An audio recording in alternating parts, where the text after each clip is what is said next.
Kethireddy Venkatarami Reddy sir గారి మాటలు వింటుంటే చాలా బాధగా ఉంది. ఒక్కసారి ఈ వీడియో చూడండి, తర్వాత మనం మాట్లాడుకుందాం.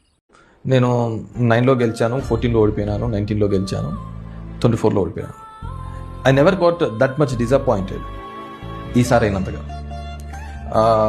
అరే ఏంద్రా మనం ఇంకేం చేయాలి అని, ఇంకేం చేయాలి, హ్యూమన్ రిలేషన్స్తో మనం అందరితో మాట్లాడుతున్నాము, వాళ్ళ సమస్య నా సమస్యలుగా చేసినాను. అండ్ ఎక్కడే కానీ నాకు ఎక్కడ కానీ పిల్లలు కానీ చదువుకోకుండా మానేస్తే మాత్రం నేను ఊపినేవాడిని కాదు. వాళ్ళ దగ్గర ఫైనాన్షియల్గా లేకున్నా కానీ ఖచ్చితంగా education is the first priority.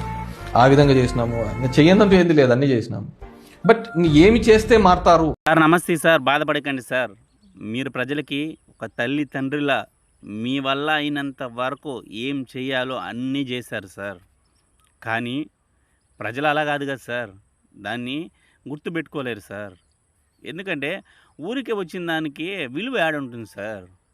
ఒక రాజకీయ నాయకుడి ఇంటికి 10 మాటలు తిరగాలి, చెప్పులు అరిగిపోయేలా తిరిగి తిరిగి తిరిగి 11సారి ఆ పని అయితే అప్పుడు ప్రజలకు గుర్తుంటుంది సార్.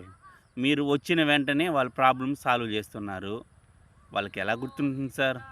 ప్రజలకి ఇప్పుడు కావాల్సింది ఏంటంటే, ప్రజలకి మంచి చేసి ప్రజలని ఒక గొప్ప స్థాయిలో ఉంచే నాయకుడిగా సార్ కావాల్సింది.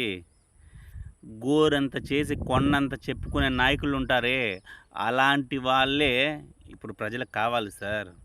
ఎందుకంటే మీలాంటి మంచి నాయకులను ఈ సమాజానికి ఎంత మంచి చేద్దామనుకున్నా సరే ఈ ప్రజలు కామ్గా ఉండరు కదా సార్, వెనక్కి లాగేస్తారు సార్. మీ విషయంలో అది జరిగింది సార్.